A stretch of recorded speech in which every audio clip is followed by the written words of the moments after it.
folks. It's now time for the watch list panel about the first FOMC meeting under Kevin Warsh. So joining us is Brian Jacobson, Chief Economic Strategist, Annex Wealth Management, and Robert Schein, Chief Investment Officer, Blanke Schein Wealth Management. Gentlemen, thanks so much for joining me today. Brian, let's just start with you because you say it's not about what he says, but what he doesn't say tomorrow that's important. I mean, what omission would send the loudest signal tomorrow, do you think? Yeah, I think that it would actually be very interesting if tomorrow, if Kevin Warsh just says no comment quite often.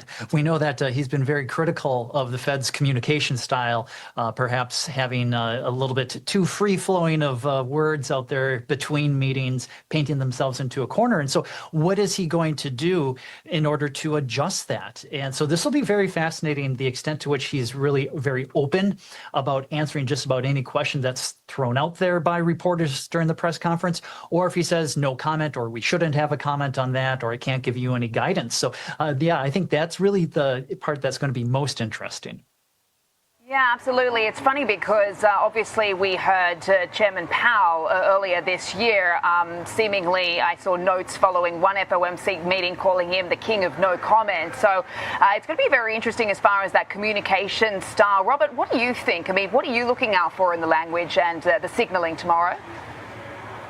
Yeah, the communication style is first and foremost. The other two items that we're looking for is his view on the Fed's balance sheet. He has come in the past and said the Fed back in 2011, in fact, he removed himself from the Fed board simply because he had a strong conviction that the Fed at the time had such a large balance sheet, low rates for too long. And so the other thing we're going to also look at is how he responds to political pressure. Time will tell on that one, but the communication style, is this the end of forward guidance as it might be? Yeah, and that's obviously what everyone is looking for tomorrow, Brian, aren't they? I mean, there's been a lot of speculation as to whether he drops his dot altogether. What are you looking for as far as the dot plot is concerned, the SEP, what other members have to say here?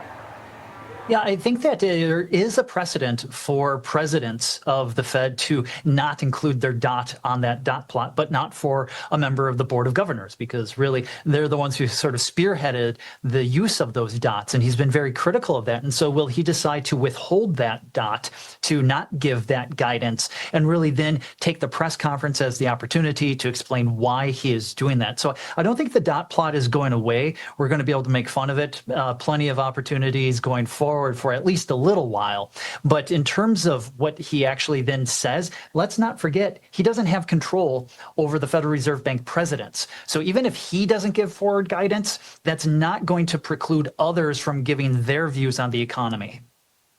Sure. And Robert, obviously we've got a little bit of relief for Warsh today with yields backing off and oil trading at $75. We've got obviously hopes of this resolution to the Iran war as, well timed as he is going to be obviously holding this first meeting. But what about the broader inflation picture? I mean, the AI investments, which predate the Iran war. I was speaking about this earlier because he's been rather explicit in sort of suggesting that this is going to be deflationary, but it's expected to be inflationary before it becomes deflationary. So how is he likely to address that, do you think?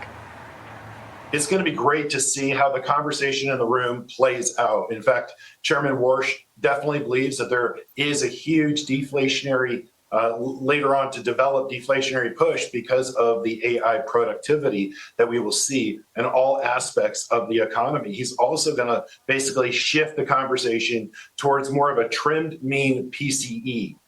It's more surgical and it's more stable look at inflation. So it allows him to see through the inflation that we're seeing, again, from oil prices right now in the Iran conflict. Hopefully that's completely put to bed, but time will tell later this week. That being said, he has the opportunity to shape the conversation. That's what I'm curious to see what it looks like tomorrow.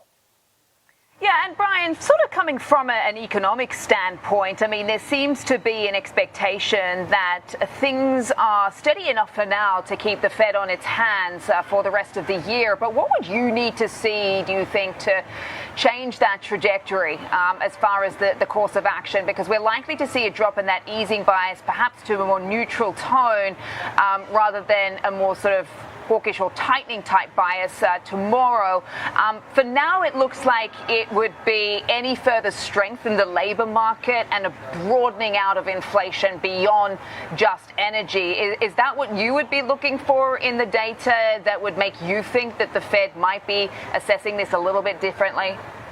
Yeah, I think that you really highlighted the two main areas that we would be focused on, watching like a hawk for signs of some of that wage price spiral. There's no evidence that it's there, but will it begin to build? When you have really good job gains, do the wages follow that? And then will the Fed start getting a little worried that you're going to see a pickup of inflation down the road from an economy that's overheating? So absent the wage gains, I think that they're going to still stay the course. And then in terms of inflation, Chair Warsh will probably echo what President Trump said is, well, now the Iran thing is in the rearview mirror. Now they can actually think about how we had headline inflation well above core. Does it now flip to where headline is well below core, pulling core inflation lower? So until and unless we see signs that core inflation is beginning to seep higher, I think that they're really going to just say things are going pretty well. Why ruin it by changing policy? And Robert, just ending things with you here, how do you think the market is likely to react? Do you think this will be a big catalyst, particularly for the bond market? It all depends on the Fed's inflation wording. If there's more, the majority that bring out the inflation concern, I think the market will react negatively. And that could also impact bond prices as well. So a lot could be on the table for tomorrow. It's going to be must-see TV in the world of a Fed meeting. Absolutely, and we'll be watching. Thanks so much, guys. Got to leave it there. Brian Jacobson, Chief Economic Strategist over at Annex Wealth Management, and Robert Schein, who's the Chief Investment Officer at Blanke Schein Wealth Management.